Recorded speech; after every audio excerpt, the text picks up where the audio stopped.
নমস্কার। আরও একটি নতুন রেসিপির সাথে তানিয়াস রান্নাঘরে আপনাদের স্বাগত জানাই। আমার আজকের রেসিপি ফ্রাইড রাইস। এই রেসিপিটির জন্যে অনেকে আমাকে রিকোয়েস্ট করেছেন। আজকের রেসিপিটি আপনাদের জন্যে। আপনাদের দেখে যদি ভালো লাগে তাহলে অবশ্যই ছোট্ট একটা কমেন্ট করে আমাকে জানাতে ভুলবেন না আপনাদের কেমন লাগলো। বাড়ির যে কোনো অনুষ্ঠানে বা বাড়িতে পুজো পার্বণে ভগবানকেও কিন্তু এইভাবে ফ্রাইড রাইস করে নিবেদন করতে পারেন। তৈরি করতেও কিন্তু খুব কম সময় লাগবে আর খেতে অবশ্যই ভালো লাগবে। আমি এখানে 500 গ্রাম বাসমতি রাইস নিয়েছি। এবার চালটা আমি প্রথমে কয়েকবার খুব ভালো করে ধুয়ে নিচ্ছি।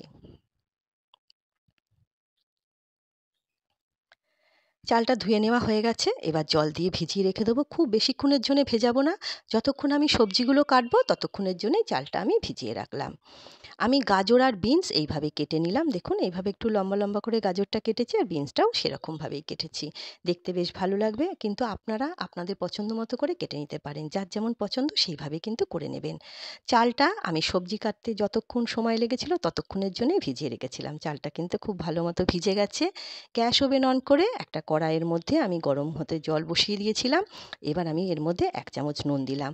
নুনের কিন্তু কোনো পরিমাপের দরকার নেই। নুনটা যতটা চাল নুন নেওয়ার নেবে, বাদবাকিটা কিন্তু ছেড়ে দেবে। সেদিক থেকে কোনো খেয়াল রাখতে হবে না বা কোনো চিন্তারও ব্যাপার নেই। এবার জলটা ফুটে উঠেছে, এর মধ্যে আমি চালটা দিয়ে দিলাম। খেয়াল রাখবেন একটু বড় পাত্রে কিন্তু ভাতটা তৈরি করতে। যতটা জায়গা লাগবে ভাতটা তৈরি হতে তার থেকে একটু বড় পাত্র নিলে ভাতটা কিন্তু বেশ ঝরঝরেভাবে তৈরি হবে। আমি এর মধ্যে 1 চামচ রিফাইন অয়েল দিলাম। রিফাইন অয়েল দেওয়ার কারণ হচ্ছে ভাতটা তৈরি হওয়ার পর একটা গায়ে একটা চালটা লেগে যাবে না, ভাতটা খুব ঝরঝরে হবে আর দেখতেও বেশ ভালো হবে। এবার দেখুন ভাতটা মোটামুটি তৈরি হয়ে গেছে।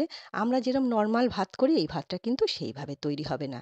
আমি আপনাদের হাত দিয়ে দেখিয়ে দিচ্ছি, দেখুন ভেঙে যাচ্ছে কিন্তু গলে যাচ্ছে না। সেদিকে খেয়াল রাখতে হবে। 85 থেকে 90% পর্যন্ত কুক করতে হবে।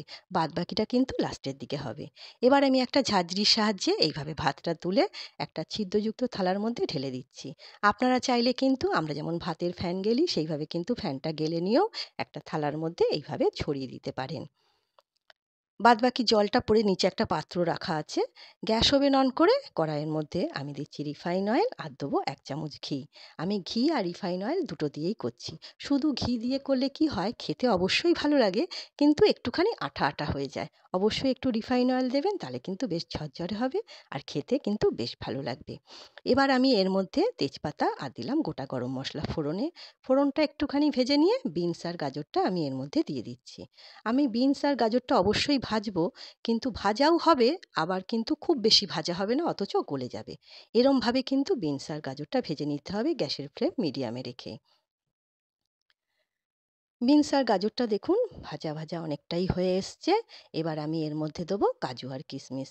কাজু আর কিশমিশটা দিয়েও কিন্তু আরেকটুখানি ভেজে নেব। আরেকটুখানি ভেজে নিচ্ছি। এবার আমি এর মধ্যে ভাতটা দিয়ে দেবো। একবারে কিন্তু আমি পুরো ভাতটা দেব না, অর্ধেকটা ভাত আমি প্রথমে দিচ্ছি। নুনটা একটুখানি কম হয়েছে, আমি এই পর্যায়ে একটুখানি নুন দিচ্ছি। নুন যদি দেওয়ার প্রয়োজন পড়ে তাহলে কিন্তু এই পর্যায়ে নুনটা দিয়ে দেবেন।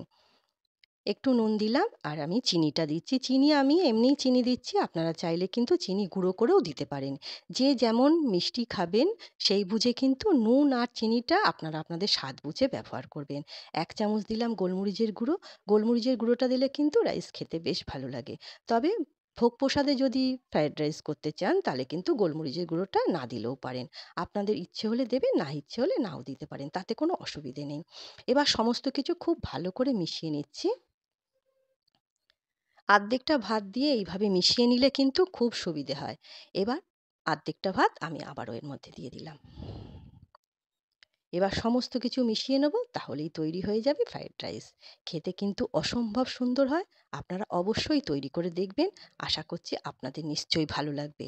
আর ভালো লাগলে ছোট্ট একটা কমেন্ট করে আমাকে জানাতে ভুলবেন না আপনাদের কেমন লাগলো। দেখুন কতটা ঝরঝরে হয়েছে আর কতটা সুন্দর হয়েছে।